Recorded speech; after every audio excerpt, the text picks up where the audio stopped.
Bom, eu só tenho que dizer que estamos, no momento OEB, extremamente feliz. Parabéns ao professor Almir, parabéns à FIA, parabéns à professora Selma, que estão coordenando este evento, que tem uma questão extremamente importante, que é um evento gratuito, é um evento extremamente importante para todos nós, e convido os colegas que nos assistem a participarem da Ordem dos Economistas do Brasil. Estamos reunindo um conjunto bastante grande de colegas representando os vários estados do Brasil. Estamos formando grupos para discutir temas extremamente interessantes sobre o Brasil que queremos, né? O Brasil que queremos discutir e deixar para filhos e netos, né? E nesse sentido, Almir, deixo a palavra contigo. Obrigado. Mas eu mostro meu júbilo, minha alegria em ver esse grupo aqui tão fantástico de colegas que estão nos prestigiando nesse momento do tempo. E aos professores do curso que graciosamente atendem aos nossos apelos, graças a você, Almir, e a FIA, muito obrigado, muito obrigado. Então, eu diria, vamos dar início aos trabalhos, né? A palavra está contigo. Obrigado. Saúdo todos os colegas aqui, muitos eu conheço, e uma alegria enorme estar com vocês. Muito obrigado, Gares, Brogio, estou vendo aqui, professor Massaro, tudo bem? Tudo bom? Como vai? Demais colegas, um bom dia para todos e um bom curso. Estarei atento aqui. Obrigado, Manolo.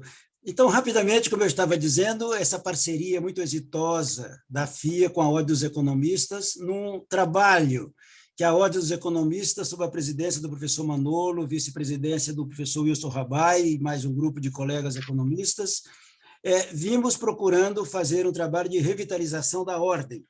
E nesse trabalho nós já tivemos, só para citar esses encontros chamados de Momento OEB, no ano passado nós tivemos 4 encontros com o professor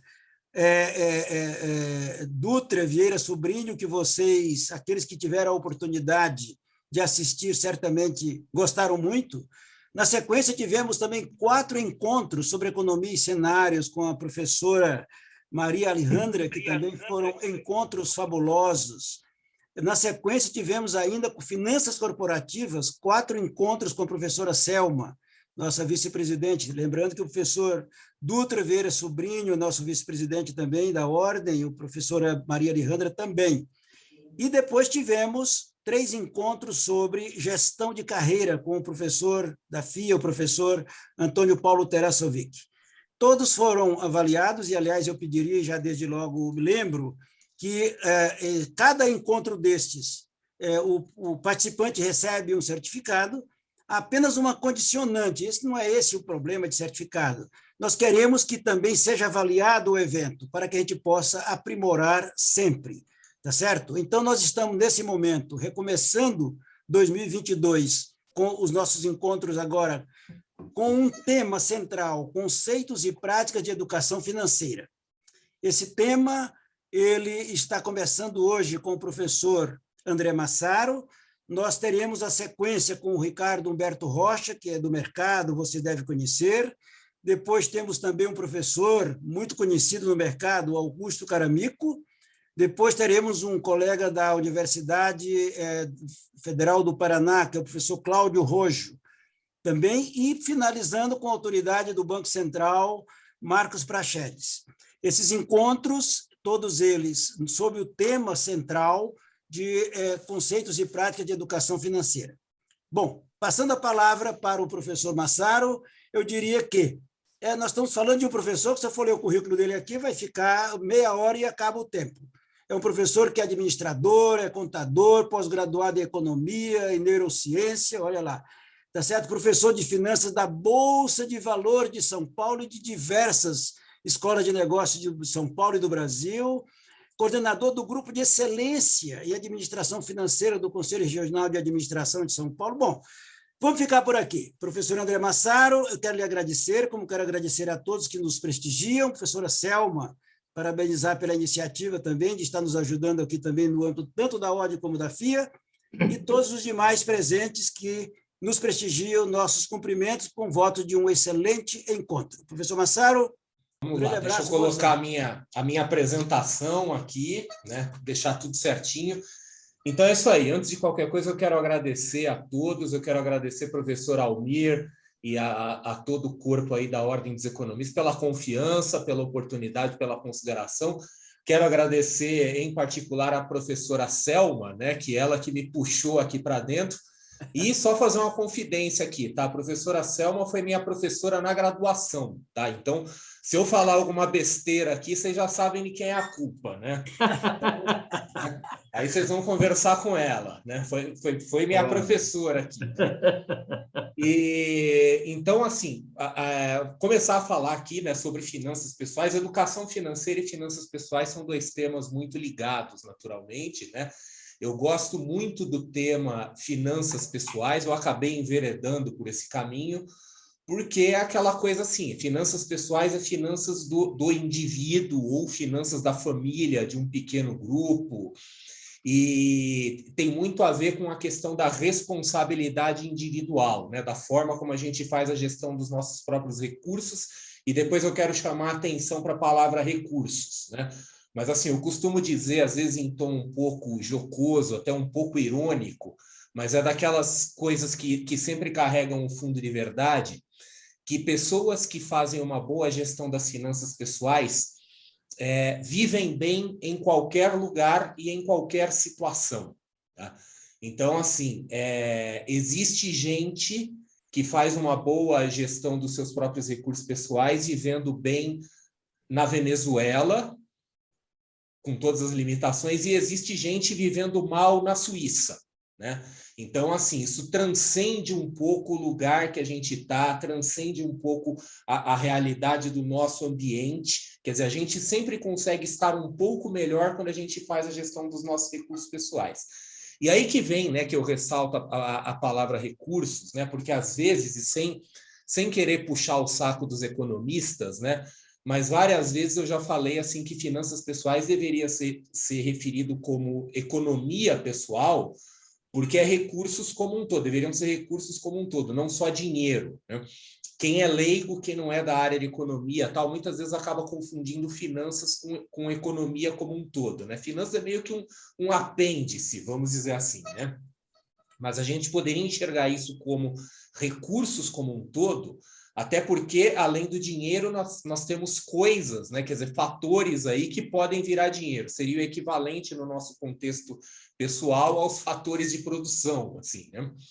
E hoje o meu tema, né? O tema que eu trouxe aqui é sobre o eu financeiro, né? Quer dizer, sobre a nossa personalidade, sobre os nossos traços de personalidade e como que isso se encaixa, né, com atitudes e principalmente com decisões financeiras. Tanto que eu quero lembrar o seguinte, né? Educação financeira, que é o tema agora dos próximos encontros, educação financeira é um pouco mais do que saber sobre finanças, né? Também uma outra fala que eu insisto bastante nela é que educação financeira não é informação financeira. Então, explicar para as pessoas o que é um CDB, o que é um cartão de crédito, etc. e tal, é importante, essas coisas têm sua relevância, mas isso é informação, não educação. Educação financeira está muito mais ligada à tomada de decisão do que propriamente aos produtos e serviços que existem no mercado financeiro. Quer dizer, tem gente que tem um conhecimento enciclopédico de tudo que existe no mercado financeiro, tanto do lado de investimento, crédito, previdência, etc., e é absolutamente incompetente na hora de tomar as decisões, quer dizer, toma as decisões completamente erradas, né? Então, assim, a educação financeira ela tem muito essa questão de ajudar pessoas a tomar decisões corretas, decisões que sejam melhores para si próprias, né? E, né, já que eu falei aqui de economia pessoal, né, quer dizer, como talvez um substituto mais amplo para finanças pessoais, eu queria falar um pouco de economia, né? Quer dizer, chegar aqui no evento da Ordem de Economistas do Brasil para falar de economia, eu sei que é meio heresia, né? Principalmente que eu não sou economista, eu sou um pós-graduado em economia, tá? Mas a minha graduação não é economia. Mas eu quero avisar para vocês, principalmente para a professora Selma, que eu já estou corrigindo isso, tá? Daqui uns 2 anos isso estará devidamente corrigido, né? Mas, enfim, existem várias formas de definir a economia, né? E eu vou falar coisas aqui que são já de pleno conhecimento dos economistas, mas eu vou puxar isso para o contexto das finanças pessoais. Então, assim, uma das formas de definir a economia é dizer assim, a arte de distribuir recursos ilimitados para satisfazer necessidades ilimitadas. Os recursos existem, eles têm limitações, mas o nosso desejo de consumir esses recursos aumenta. Quer dizer, quanto mais a gente consegue, mais a gente quer. Isso é uma característica do ser humano, isso é uma característica comportamental, já que estamos falando de eu financeiro, né? Outra forma, né, que se o pessoal se refere à economia, né, usando aqui o vernáculo shakespeariano, é chamando de dismal science. Dismal science seria algo assim como a ciência sombria, a ciência da desgraça, né? Raramente em economia a gente fala de coisas bonitas, agradáveis, positivas, etc. e tal. E grande parte dessa visão do dismal science é porque a economia ela está altamente ligada com a escassez, tá? Então, assim, o mundo é pautado pela escassez, bem ou mal. O universo é pautado pela escassez. Todos os recursos são escassos, né? Então, assim, esse é o momento até que a gente sai um pouco da economia e vamos entrar no mundo da física, né? Tem ali as leis da termodinâmica, a primeira e a segunda lei da termodinâmica, né? Que falam, por exemplo, da criação, né? Da conversão de energia, né? Da entropia, etc. e tal. Então, as leis da termodinâmica, elas dizem assim, que toda a energia do universo foi criada de uma vez só, né? Num evento, né? Chamado popularmente de Big Bang. Aquela energia foi criada uma determinada quantidade finita, limitada, e você não consegue criar energia. Você só consegue passar energia de um estado para o outro e sempre vai ter um pouco de perda, né? Então, assim, mesmo toda a energia do universo, ela é escassa. Tudo bem, um dia vai acabar. Um dia nós vamos chegar naquele evento que se chama de morte térmica do universo. Talvez daqui a alguns bilhões de anos, a gente não vai estar aqui para ver isso, mas vai acontecer inevitavelmente, tá? Então, tudo é escasso, né? Até a luz solar é escassa, a água é escassa, o ar é escasso, né? E a gente pode dizer assim, genericamente, que a vida não é uma festa de aniversário que tem bolo e sorvete para todo mundo, né? Quer dizer, as coisas são organizadas de uma tal forma que algumas pessoas acabam ficando com e outras ficando sem, tá? A abundância é uma ilusão. A abundância existe em livros de autoajuda, tá? Ela não faz parte do universo real, porque uma característica do universo é a escassez, tá? Então, tudo, né, é pautado pela escassez. E a economia, para o bem ou para o mal, é a ciência da escassez, né? Quer dizer, procura entender a alocação de recursos, sabendo que não tem tudo para todo mundo. E aí que a gente pode começar a falar um pouco do papel do dinheiro, né? O dinheiro não é muito assim, não é o objeto principal da economia, né? Mas aí já vai a derivação, a gente começa a entrar para as finanças. Então, assim, o dinheiro, aquela definição livro-texto, né, que a gente vê nos livros de finanças, até nos livros de economia, é dizer, ó, que o dinheiro serve como unidade de valor, né? Ele serve para organizar as trocas. Aí as pessoas gostam de contar aquela historinha de como que os comércios surgiu, o escambo, que o sujeito tinha que levar uma vaca nas costas, né, para fazer uma troca, né? Então, o dinheiro veio para facilitar, o dinheiro serve como reserva de valor. Mas uma definição que eu gosto do dinheiro, que ela é uma definição que ela está associada com esse conceito econômico de escassez, né? Que eu digo que é uma definição mais pragmática, é dizer que dinheiro é igual acesso, tá? A verdadeira função do dinheiro é dar acesso. Dar acesso a quê? Acesso a tudo, tá? como tudo, né, são recursos limitados, então o dinheiro ele pode dar acesso a qualquer coisa. Ele é efetivamente aquilo que define quem vai ter acesso a quê, né? E isso é uma coisa justa, é justo que o dinheiro seja, né, a ferramenta de acesso, é justo que as pessoas tenham acesso às coisas conforme a quantidade de dinheiro que elas têm. Eventualmente não é justo, mas é, como dizem por aí, né, é assim, é o que temos para hoje, tá? Não temos outra forma efetiva de organizar essa alocação de recursos. Então, de uma forma geral, a gente pode dizer o seguinte: quem tem dinheiro, quem ganha dinheiro, presume-se que está gerando algum bem para a sociedade, que está sendo reconhecido por esse bem gerado na forma de dinheiro. Então, o profissional que ganha dinheiro, o empresário que gera riqueza ganha dinheiro. Isso, em parte, funciona muito bem. É óbvio que existem as exceções. Tem gente ganhando dinheiro por aí que não deveria estar ganhando dinheiro. Mas hoje, né, com o nosso atual conhecimento, nossa atual tecnologia, nós não temos uma outra forma de organizar isso. Então, o dinheiro acaba sendo uma forma de acesso e quem tem dinheiro tem acesso. Tá? A vida é desse jeito. Quer dizer, quem tem grana vai ter acesso à saúde de qualidade, vai ter acesso à educação de qualidade, vai ter acesso a lazer, vai poder desfrutar melhor do próprio tempo. Então, a pessoa que é financeiramente bem educada, quer dizer, a pessoa que faz uma boa gestão dos seus recursos, ela vai ter mais acesso, ela vai ter, consequentemente, mais liberdade pessoal, tá?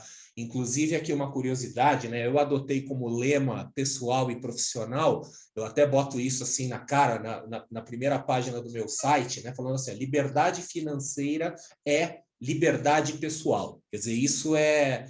Eu não vou dizer, isso é uma convicção minha, né? Quer dizer, pessoas que são financeiramente mais educadas têm mais autonomia, têm mais liberdade, né? Inclusive pessoal. E aí eu quero começar a fazer uma pergunta, né? Uma pergunta. Eu estou aqui com as limitações de uma apresentação online, né? Eu já fiz muita palestra offline, palestra presencial, com público, assim, olhando para a cara das pessoas. E né, bastante experiência nisso. Então, quando eu faço perguntas, por exemplo, num ambiente offline, eu às vezes faço perguntas retóricas, né? Eu já aviso assim, ó, vocês não precisam nem responder, tá? Porque eu sou suficientemente experiente naquilo que eu faço para saber a resposta só de olhar para a cara de qualquer um, né? Como eu não estou olhando aqui para a cara de ninguém, então, infelizmente, eu vou ressaltar aqui que é uma pergunta mais retórica, né? Então, normalmente eu pergunto para as pessoas assim, você tem ou já teve um problema financeiro? Né? Muitas pessoas dizem por aí que tem problemas financeiros. E eu gosto de ressaltar para as pessoas que, né, pensem muito bem antes de responder a pergunta, porque às vezes a gente faz uma pergunta, as pessoas respondem outra coisa, né? Então, no caso do problema financeiro, eu gosto de dizer assim, anatomia de um problema financeiro. Vamos imaginar aqui dois personagens aqui hipotéticos, tá? Um chamado José, outro chamado João, que tem um perfil bastante parecido, né? Quer dizer, botei aqui umas historinhas aqui, José 35 anos, outro 32, e os dois eles estão numa situação financeira muito parecida. Eles estão devendo 10 mil reais, tá? Só que a origem dessa dívida é diferente. Então, o José ele chegou nessa dívida porque houve um evento imprevisto na vida dele que ele não estava preparado financeiramente. Então, foi uma coisa pontual. Vamos imaginar assim, que ele sofreu um acidente, alguém na família dele teve um problema de saúde que não estava coberto pelo seguro, sofreu um processo, sei lá. Então, aconteceu alguma coisa na vida dele que ele ficou devendo 10 mil reais. Ele tinha um estilo de vida equilibrado, um evento pontual aconteceu que tirou ele daquele equilíbrio. Já o João, ele tem a dívida dele, que também é de 10 mil reais, veio de um outro lugar, aí, né? Quer dizer, veio de uma questão de estilo de vida. Quer dizer, alguém que vivia aí, provavelmente gastava mais do que ganhava, né? Quer dizer, aquela história que a gente conhece, né? Hábitos de consumo aí insustentáveis do ponto de vista econômico, né? E chegou numa situação também devendo 10 mil reais. Agora, vou imaginar que euzinho aqui, sou um sujeito muito rico e muito generoso, gosto de ajudar as pessoas a troco de nada, e eu resolvo dar para o José e para o João uma mala com 10 mil reais dentro, tá? De presente. Sem nenhum, não estou esperando nada em troca, é um presente, tá? Aí cada um vai lá e resolve o seu problema. José recebeu 10 mil, João recebeu 10 mil. O José, né, ele arrumou a vida dele e voltou para aquela situação de equilíbrio. O João, assumindo que ele não mude o estilo de vida dele, em 3 meses, 6 meses, ele vai estar exatamente na mesma situação. Então, aí eu gosto de perguntar para as pessoas assim, quem aqui tem um problema financeiro? Tá? Quem tem um problema financeiro? O José ou o João? E eu tenho uma definição de problema financeiro. Problema financeiro é um problema que você resolve com dinheiro. Fim. Tá? Isso é um problema financeiro. Então, você jogou dinheiro no problema, o problema some, ele deixa de existir. Isso é um problema financeiro. Se você põe dinheiro no problema e o problema não some, é porque ele não é um problema financeiro. Tá? Então, assim, problema de comportamento não é problema financeiro. Problema de consumo exagerado não é problema financeiro. Problema de excesso de autoconfiança no futuro, de que já está gastando o 13º, 14º, 13º de 2053, etc. Isso não é problema financeiro.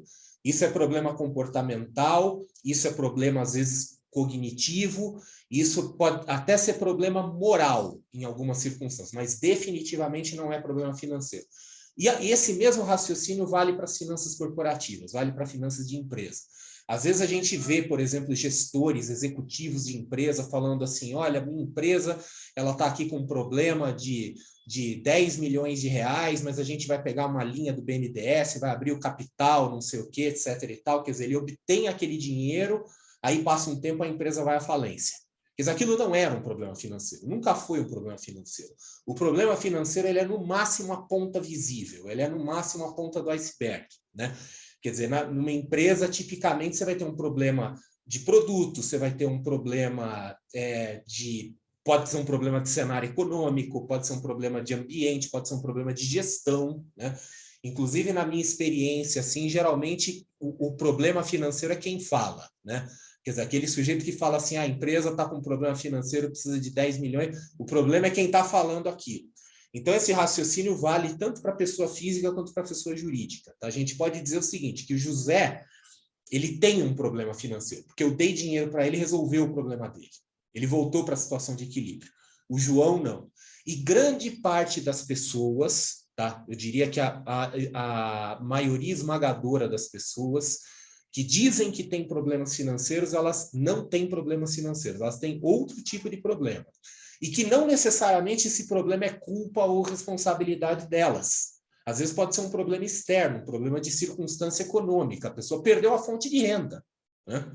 Quer dizer, não é um problema financeiro, é um problema da economia, né? É um problema do ambiente.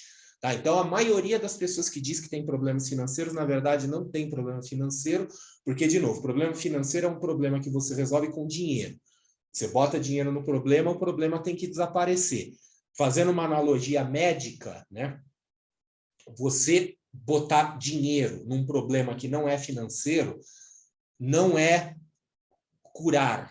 É, no máximo, você dá um analgésico. Quer dizer, você alivia a dor, mas o problema está ali ainda do mesmo jeito, né? E outra pergunta que é interessante de fazer para as pessoas, né, é se finanças é um assunto difícil. E aí, eu que tenho aí já meus quase 30 anos de atuação profissional na área de finanças, eu gosto de dizer assim, que finanças não é difícil, tá?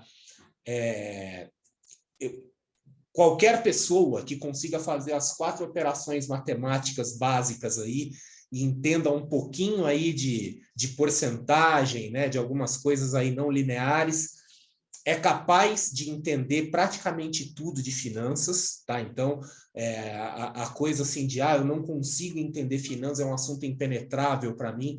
Isso, para a maioria das pessoas, não é verdade. É óbvio que em finanças existem coisas que são extremamente complexas, mas essas coisas não fazem a menor diferença na vida de uma pessoa comum ou na vida de quem está gerindo uma pequena empresa. Geralmente, os assuntos muito complexos de finanças são de interesse de quem é acadêmico, de quem é do mercado financeiro e por aí vai, né? Quer dizer, para ter um domínio funcional de finanças, não é preciso ser nenhum gênio, tá? Então, quando as pessoas elas dizem que finanças é difícil, na verdade, elas querem dizer que é chato, né? E aí eu sou o primeiro a reconhecer, tá? Eu, como profissional de finanças, ninguém precisa falar para mim, eu mesmo digo, finanças é chato, tá? Não é um assunto divertido. Quer dizer, se você quiser desfazer rodinhas num evento social, é só você sair falando de finanças por aí, não falha, porque é um assunto desagradável. Dinheiro é um assunto legal, dinheiro é divertido, finanças não, tá? É que nem falar, por exemplo, de forma física, né? Quer dizer, ter uma boa forma física é legal, é divertido, é agradável.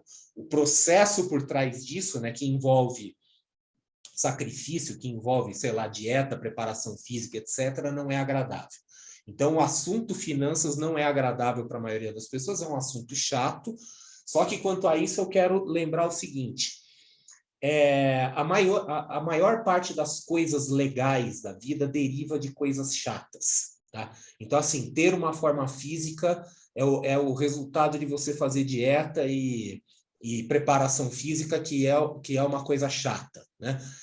Fazer uma carreira profissional de sucesso, que é uma coisa legal, agradável, é consequência de você estudar, de você se preparar, que são coisas chatas, né?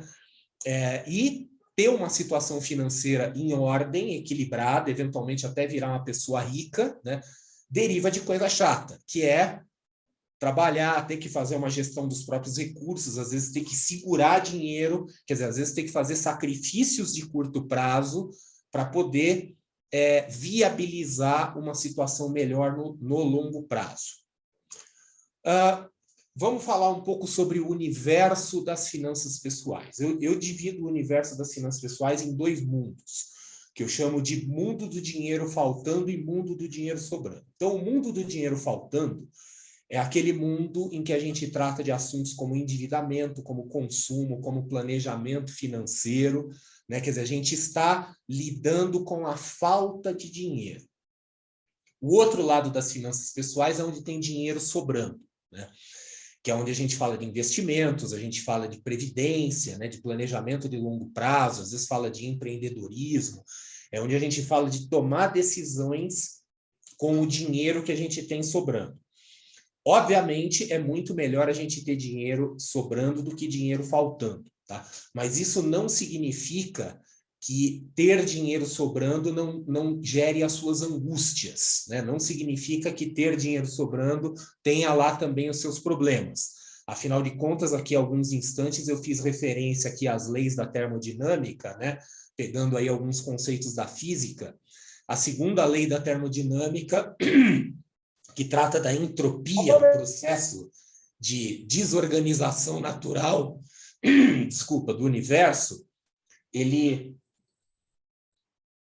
em linguagem para leigos, né, a gente pode definir a entropia dizendo assim, que a maçã boa nunca faz a maçã podre ficar boa, ela é sempre o contrário, é sempre a maçã podre que faz a boa ficar ruim. Ou outra forma de definir, assim, tudo é mais fácil de quebrar do que de consertar. Então, no caso da situação financeira pessoal nossa, para você construir uma situação sólida, às vezes você pode levar uma vida inteira, às vezes você pode simplesmente não conseguir. Para você ir de uma situação sólida para o fundo do poço, você vai num piscar de olhos. Então, assim, basta uma decisão errada de investimento, basta uma decisão errada de decisão de empreendedorismo, de previdência, e você, num instante, você transforma a riqueza construída numa vida toda em nada, tá? E isso não é uma coisa meramente retórica ou metafórica, isso acontece na vida real, né? A gente vê pessoas perdendo economias de vida inteira, entrando em pirâmide financeira, entrando em rolo, entrando em coisas assim absolutamente insanas, né? Em circunstâncias ideais, esses dois mundos não deveriam se comunicar. Ou seja, a pessoa primeiro deveria resolver a parte do dinheiro faltando e aí cruzar a fronteira para o dinheiro sobrando. Inclusive, no mundo da economia comportamental, tem um viés cognitivo muito conhecido, chamado de contabilidade mental, né? Quando a pessoa atribui destinações aos dinheiros, né? Como se os dinheiros estivessem em caixinhas ou contas mentais separadas, que leva a pessoa a tomar decisões ilógicas, como, por exemplo, olha, eu estou devendo dinheiro, mas eu também tenho dinheiro guardado, né? Investido. Fala isso, obviamente, assim, na tentativa de gerar um certo conforto psicológico, mas não faz sentido algum, porque tipicamente você está devendo a 10% ao mês no cheque especial e está com dinheiro investido na caderneta de poupança aí rendendo uma miséria, né? Então, assim, do ponto de vista de eficiência econômica e financeira, é muito melhor se resolver a sua vida de dinheiro faltando antes de querer fazer coisas de quem tem dinheiro sobrando, como investir, etc. e tal, né? E isso está bastante associado com o conceito de escala evolutiva financeira. A gente pode definir o progresso financeiro de uma pessoa como se fosse uma escadinha em que cada degrau é um estado, né? Quer dizer, começando lá embaixo com aquela situação de endividamento severo, que é uma situação que a gente pode dizer que é de falência, até aquilo que seria a independência financeira. Nem todo mundo passa por todos esses estágios, né? Tem gente que ganha na loteria genética aí, nasce na família certa, tem aquelas coisas todas, né? Quer dizer, a gente não sabe exatamente por que a gente nasce onde a gente nasceu, e às vezes a gente não sabe por que a gente foi parar em determinados lugares. Mas nem todos vão experimentar ao longo da vida todos os estágios da escala evolutiva. Mas a gente pode dizer que no estágio mais baixo está aquele endividamento severo, que é quase uma doença terminal, né? Quer dizer, a pessoa está numa situação de falência. Falência é uma palavra forte para falar em finanças, porque como dizia uma pessoa aí por quem eu tenho muito respeito, né, que eu conheci, que era um professor também, que costumava dizer assim, ó, problemas humanos não são insolúveis. Problemas insolúveis são problemas da natureza. Não existe problema humano que não tenha solução. E problema de dinheiro é um problema humano, tá? Então, assim, todo problema tem uma solução, mesmo que essa solução seja ilegal, imoral, engorde, qualquer coisa dessas, né? Quer dizer, numa situação de desespero, sei lá, você sai correndo, atravessa a fronteira para o Paraguai, assim, e começa tudo de novo. Então, assim, sempre tem um jeito, ainda que não seja um jeito muito bonito de sair da situação, tá? Quer dizer, aquela pessoa que está no pico do endividamento, ela pode achar assim, que a vida acabou, vou me matar, etc. e tal. Não, pensa melhor, né? E aí vai, né, para estágios de endividamento mais controláveis, aquela situação de equilíbrio. A situação de equilíbrio não é uma situação desejável, né? A situação de equilíbrio significa que a pessoa está basicamente gastando aquilo que ganha, ela não está devendo, mas também não tem reserva. O conceito de equilíbrio, ele está associado com o conceito de eficiência. Eficiência, assim como abundância, é outro conceito que não existe no universo, tá? Quer dizer, existe ineficiência, né? Quer dizer, a gente perde grande parte da energia que é gerada, isso no nosso corpo, nosso carro, né? Quer dizer, um motor de combustão interna perde boa parte da energia gerada como calor para a atmosfera. Então, quando a gente busca eficiência, a gente fica numa situação perigosa, porque a primeira coisa errada que acontece é a gente descamba para uma situação de endividamento. Ser eficiente é que nem você morar numa grande cidade como São Paulo e planejar o seu dia falando assim, olha, eu vou fazer 3 reuniões com clientes de manhã, cada uma de 45 minutos, eu vou considerar 10 minutos de deslocamento entre cada reunião, aí eu vou almoçar, 1 hora de almoço, aí eu vou fazer mais 3 reuniões na tarde, da mesma forma. Divide o tempo dessa forma. E vou conseguir fazer isso. Se você tiver muita sorte, você vai conseguir fazer isso. Tá? Se for um dia normal, você vai perder alguns minutos aí, ou muitos, entre cada uma dessas transições de evento, e você vai ver eficiência indo para o buraco. Então, no caso financeiro, não é ideal você ter uma situação de eficiência. O ideal é você ter uma situação de sobra, tá? O ideal não é a situação de equilíbrio. O ideal é a situação de equilíbrio, de desequilíbrio positivo, tá? Onde você tem dinheiro, onde você tem reserva, que se der qualquer dor de barriga, você consegue se segurar, tá? Situação de equilíbrio, qualquer ventinho te derruba para a situação do endividamento. Essa situação de equilíbrio seria a fronteira que divide o mundo do dinheiro sobrando com o dinheiro faltando. Aí, no próximo estágio, seria o poupador, que é aquele que tem a capacidade de poupar dinheiro, guardar dinheiro. O investidor, que ele desenvolve a capacidade de pegar esse dinheiro poupado e botar ele para trabalhar. Então, saber poupar é um pré-requisito para saber investir. E o último estágio seria aquele estágio da independência financeira, que independência financeira é um conceito vago e subjetivo. Todas as pessoas têm um conceito pessoal de independência financeira ou liberdade financeira, que não é uma coisa que vale para todo mundo, né? Então, de uma forma genérica, a gente pode dizer assim, liberdade financeira é você poder fazer aquilo que você quer fazer. Então, assim, eu quero viajar amanhã. Posso? Tenho dinheiro para isso? Tá? Tenho. Quanto vai custar? 10 mil reais. Você tem 10 mil reais? Tenho. Então, você tem a liberdade. Liberdade financeira a gente pode definir dessa forma. Independência financeira, né, que é o conceito subjetivo, cada um define de uma forma. Tem gente que vai definir independência financeira falando assim, ó, eu não preciso trabalhar, eu vivo de renda, né? Eu vivo, né, dos dividendos da minha carteira de ações, etc., né? Isso pode ser um conceito de independência financeira, né?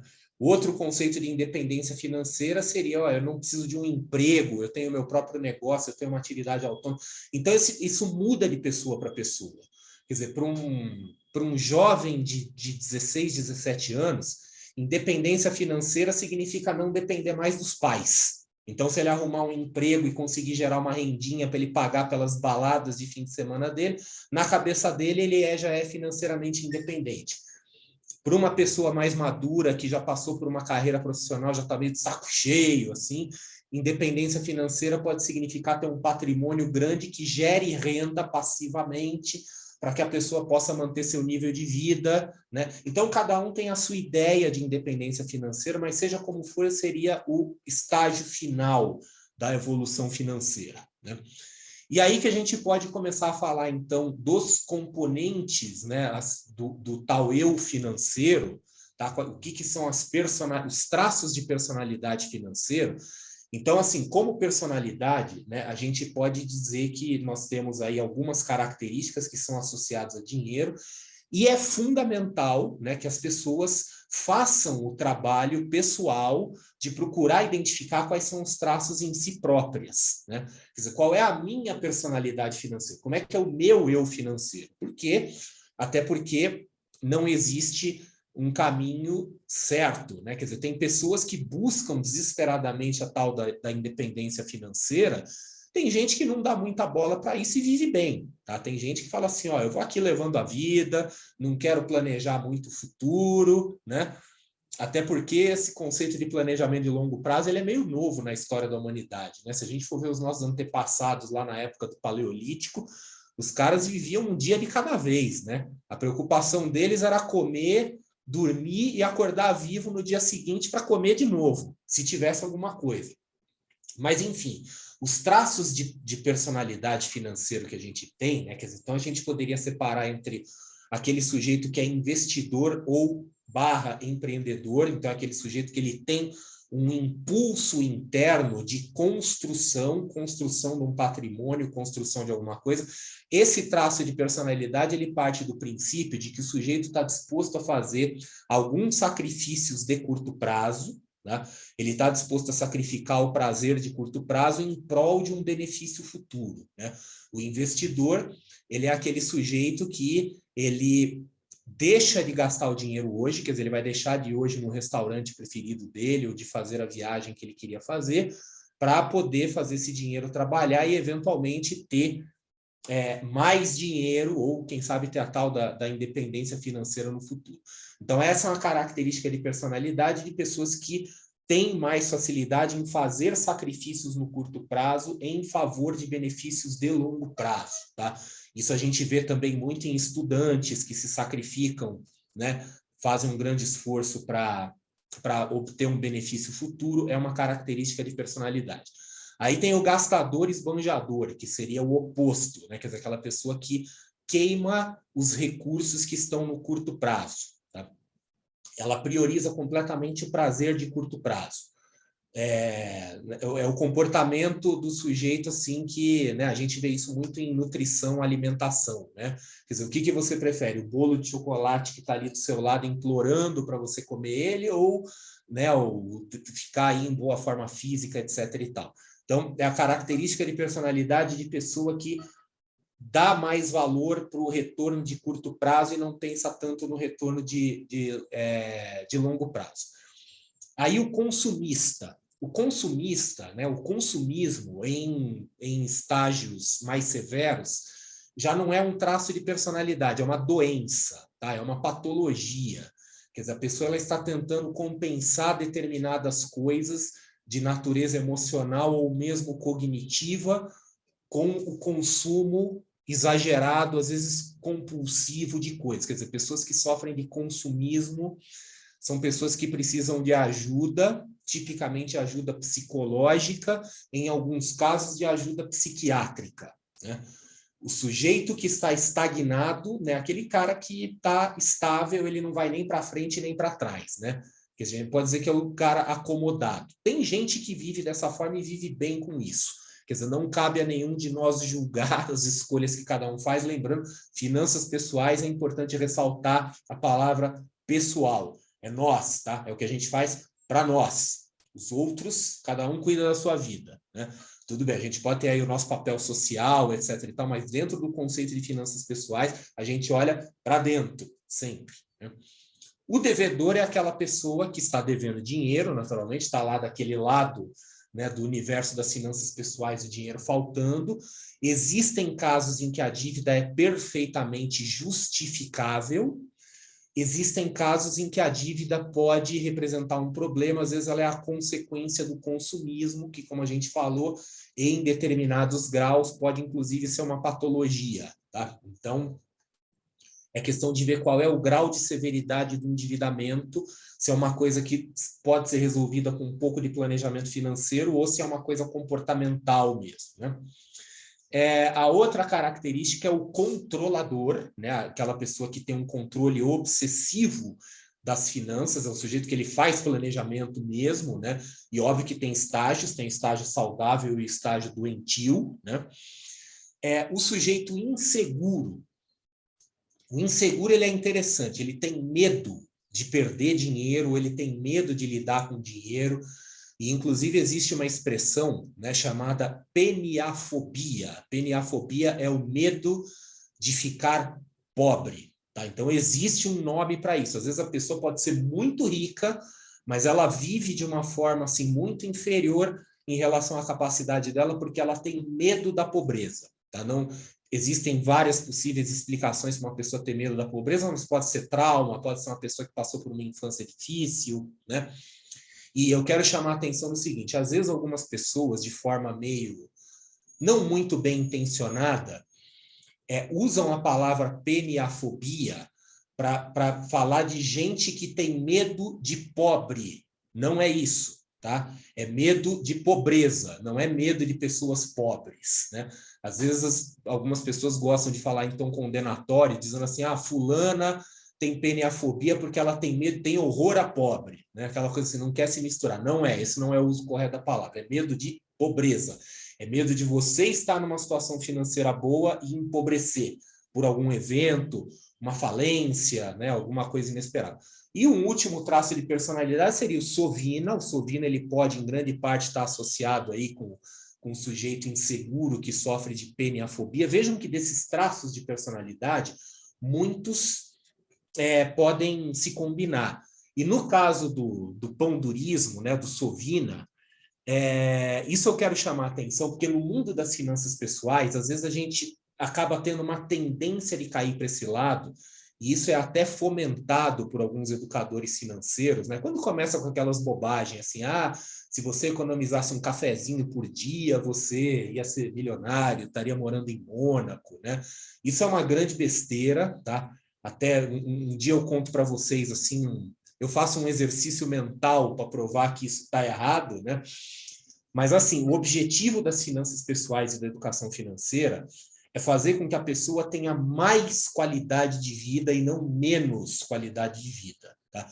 Quer dizer, se você vai no bar com os seus amigos fazer um happy hour e na hora de você fechar a conta, você vai ser aquele cara que vai pegar um HP12 do seu bolso e vai ficar calculando quantas batatinhas cada um comeu para dividir a conta direitinho, isso não é adicionar qualidade de vida, isso é tirar qualidade de vida.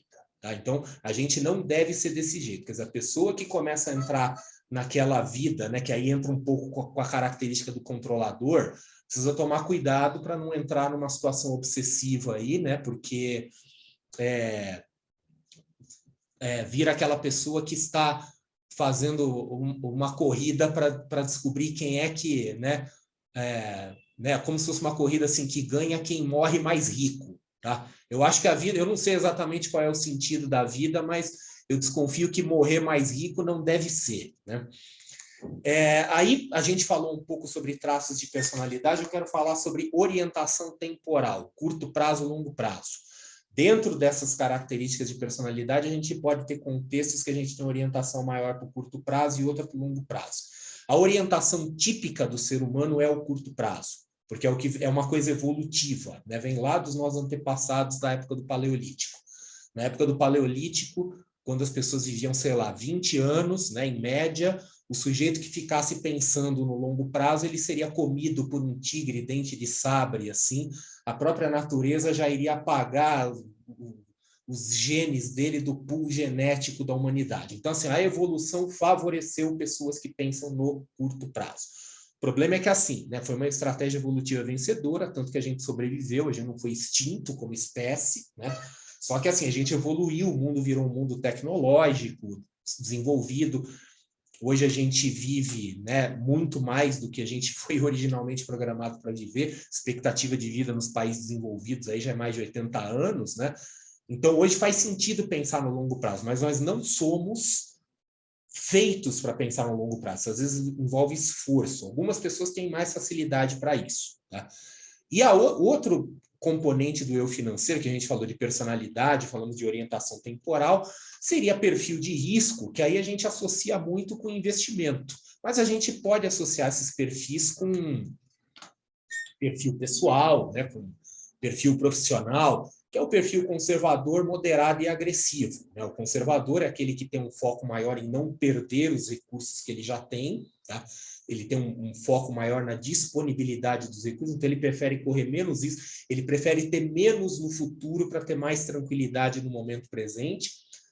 O agressivo, né? O agressivo que busca, né? Quer dizer, ele se sujeita a correr riscos maiores no curto prazo em prol de um ganho maior no futuro, e o moderado, que é quem tenta ficar mais ou menos no meio do caminho. Aqui a gente já está meio que caminhando aqui para a nossa reta final. Queria falar um pouco sobre sonhos e objetivos. É importante que a pessoa tenha seus sonhos e principalmente seus objetivos, principalmente se ela está pensando em guardar dinheiro, em construir um patrimônio, tá? Eu volto a ressaltar, não é natural de nós, seres humanos, pensar no longo prazo, tá? A nossa programação natural, genética, inclusive, é consumir aquilo que a gente tem no curto prazo e o longo prazo eu vejo amanhã. Amanhã eu vejo o que eu faço. Tá? Hoje eu preciso resolver o assunto de hoje. Amanhã eu vejo o que eu faço. Essa é a nossa orientação. Tá? Inclusive, a maioria dos seres da natureza é assim. Né? Um cachorro, ele não pensa assim, eu vou guardar essa comida para comer amanhã. Ele come agora. Tá? Não é um traço comum na natureza. Tá? Então, para nós, seres humanos, é importante a gente ter objetivos, porque o objetivo nos dá motivação para a gente fazer uma coisa que não é natural para nós, que é guardar dinheiro, poupar e investir para o futuro. Então, é importante que você tenha um objetivo. Se você começar a investir, poupar dinheiro sem objetivo, em algum momento você vai falhar. Em algum momento você vai parar. Você entra naqueles mecanismos, né, de distorção da realidade, fala, esse mês eu não vou guardar dinheiro, no mês que vem eu guardo. Então, assim, tem um objetivo. Que objetivo? Sei lá, qualquer um. Mas que seja um objetivo forte o suficiente, que te dê a motivação, que te dê a energia necessária para você lutar contra a sua própria natureza, porque a sua própria natureza é orientada para o curto prazo. Tá?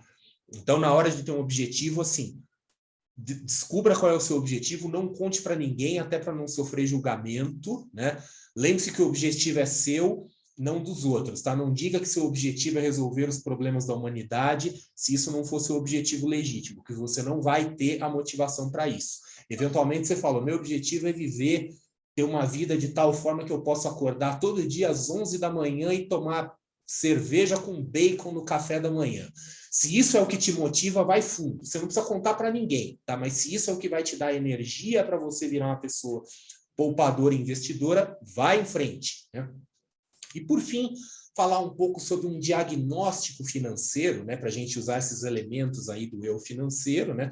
Então, o primeiro passo é você se conhecer, você tem que saber quem você é, não adianta você querer planejar, organizar a sua vida se você sequer sabe quem você é, né, daqueles traços todos. E lembrando, não tem certo e errado, né? Como eu falei, tem gente que vive ali na corda bamba, mas vive bem com isso, tem gente que está cheia de dinheiro, mas vive angustiado o tempo inteiro, tá? Então, a questão é saber como que você vive melhor, né? Uma vez entendendo seu eu financeiro, fazer um inventário das suas contas, né, suas dívidas, seu patrimônio, sua fonte de renda, para você entender exatamente qual que é a sua situação, né, financeira e patrimonial, descobrir qual é a posição que você está naquela escala evolutiva, em que degrau que você está, tá? Então, eventualmente, você pode estar numa situação de endividamento, né, e precisa fazer um plano para sair do endividamento. Por exemplo, eu insisto muito que as pessoas precisam, antes de sair renegociando dívida por aí, precisa saber qual é a real capacidade de pagamento, né? Porque senão você vai simplesmente furar de novo e vai cair de novo na situação de endividamento. Por isso que é importante fazer esse inventário, ter o conhecimento do eu financeiro, definir seus objetivos de curto, médio e longo prazo, lembrando que o objetivo tem um papel motivacional, né? É importante, porque sem isso a gente não consegue vencer a nossa própria natureza, né? E aí, sim, dentro de um contexto de planejamento, estimar quais são os recursos necessários para você cumprir seus objetivos. E isso é interessante. Eu recomendo muito que as pessoas quantifiquem aquilo que elas querem, quantifiquem em termos monetários, inclusive, porque às vezes a pessoa ela acha que o sonho dela está exageradamente distante daquilo que ela quer, né? Talvez porque ela não sabe o que ela quer. Então, né, pessoas muitas vezes têm desejos que não são delas. Então, fala assim, porque eu queria ter um carro assim, eu queria morar num bairro X, com uma casa gigantesca, com piscina. Aí até dá vontade de perguntar, você realmente quer morar numa casa gigantesca com piscina? Ou você quer isso porque alguém, em algum momento da sua vida, te disse que pessoas bem-sucedidas, legais, bacanas, etc., têm que morar numa casa gigantesca com piscina? Quer dizer, você realmente quer aquilo para você porque te dá prazer, ou você quer aquilo para ter como um statement, né? Quer dizer, como um símbolo para você provar para o mundo que você teve sucesso? Se você conseguir definir o que realmente é seu desejo, suas características, às vezes você chega à conclusão de que a vida dos seus sonhos pode estar mais acessível, ser mais barata do que você pensa, né? E é isso aí, pessoal. Então, eu cheguei aqui no final, né, pontualmente às 13 horas aqui. Isso é raro na minha vida, tá? Não é comum eu chegar assim cravado no tempo, né? Aqui é minha tela de agradecimento, de apresentação, para quem quiser me conhecer, me acompanhar. Tá aí as minhas mídias, né, onde eu estou presente, YouTube, Instagram, todas as mídias. Meu canal no YouTube chamado O Investidor Cético. Fica aí o convite aí para todo mundo, né? E é isso aí, agora estou à disposição de vocês. Vamos ver aqui. Deixa eu ver no chat aqui para ver se tem algum xingamento, alguma coisa assim. Não, imagina, professor André. Está de parabéns, excelente aula. Muito obrigado. Comentei com o professor Almir, puxa, com uma riqueza de detalhes, uma didática de excelência. Meus parabéns, professor Massaro. É isso aí, né? Eu que agradeço muito, né?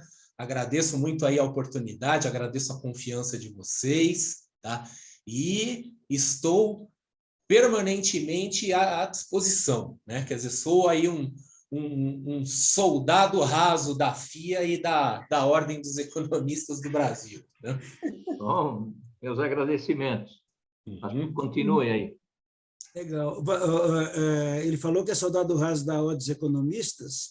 Eu quero ver qual é o número de associado que você tem. Não, eu não tenho porque eu ainda não me graduei, mas eu vou me graduar. Eu encontrei uma faculdade que eu me formei em ciências contábeis, né? Porque eu achei recentemente uma faculdade que fazia um curso de duração mais curta para quem era administrador, né? E aí eu descobri que estão fazendo a mesma coisa para virar economista. Agora eu vou virar economista, agora chega. Não, mas eu você não quero mais atributos. esses caras me xingando, né? Mas você tem atributos para ser associado da Ordem dos Economistas. Você vai receber um link hoje à tarde, colocando à disposição de você tornar-se nosso associado. Ah, eu não preciso ser economista? Não. Você tem os atributos que você tem, já confere. Mas, de qualquer forma, eu já estou avisando que daqui, se tudo der certo, daqui 1 ano e pouco aí eu viro economista também, né? Isso é muito bom. Bom, se não tiver nenhuma pergunta, professor Massaro, eu somente faria uma. Por que você colocou investidor cético no seu site? Sim, eu. Por quê? Primeiro, porque eu sou cético, né? Segundo, tem uma coisa interessante, eu até quero chamar a atenção. Eu ocasionalmente eu dou aula de um outro tema, que é um tema assim que eu sou apaixonado porque eu uso muito para minha vida pessoal, que é o pensamento crítico ou o raciocínio crítico, né? Que é o uso de ferramentas de lógica informal para fazer avaliação de argumento. Inclusive, eu quero chamar a atenção que uma vez eu fiz uma live sobre esse assunto e ela está, adivinha onde? No canal da FIA, no YouTube, tá? Então, assim, quem quiser saber um pouco mais sobre esse assunto, tem lá, eu fiz uma apresentação sobre pensamento crítico, né? E né, é uma característica pessoal minha, eu sou cético. Eu não sou negacionista, tá? Eu sou cético, né? Até porque negacionista é o crédulo do outro lado, né? O crédulo com o sinal invertido. E eu prego muito a importância do uso de pensamento crítico, né? O uso de ceticismo construtivo nas decisões financeiras, principalmente nas decisões de investimento. Quer dizer, eu vejo muita gente tomando decisões de investimento com base em crenças, em achismos, e eu tenho uma orientação, inclusive eu quero só fazer uma observação, professor. Além de professor, etc. e tal, eu sou analista de investimentos, né? Então, eu sou analista credenciado pela PMEC, eu trabalho junto com uma empresa de análise financeira, eu trabalho bastante com modelos de linha um pouco mais quantitativa, né? E assim, eu sou um adepto de investimentos baseados em evidências, né? Então, eu procuro trazer isso para os meus discursos, assim, para as minhas falas sobre investimentos, finanças. Quer dizer, eu acredito que o ceticismo é uma ferramenta positiva para o sucesso financeiro. Maravilha. Professora Selma, antes de dar por encerrado, você que foi professora desta fera, tem a palavra para, naturalmente... Vamos descobrir se ela passou vergonha ou não. Nada. Estou muito orgulhosa. Olha, parabéns, André. Você trouxe à luz muitos esclarecimentos e levantou algumas questões que normalmente a gente não ouve quando a gente fala tanto na educação financeira quanto no aspecto das finanças pessoais. Então, parabéns, eu estou vendo aqui o chat, o pessoal está encantado. Então, você que já tem tantos seguidores, terá mais ainda. Mandoro, quer falar mais alguma consideração? Não, agradecer ao professor André, agradecer a presença de todos os colegas que estão nos prestigiando e convidá-los para as próximas aulas. Maravilha. É isso aí, pessoal. Muito obrigado de novo aí pela oportunidade e estou sempre às ordens. Parabéns, André. Excelente Tchau, show. gente. Maravilha. Obrigado a todos. Obrigado, professores. Um abraço, queridos. Tchau, tchau.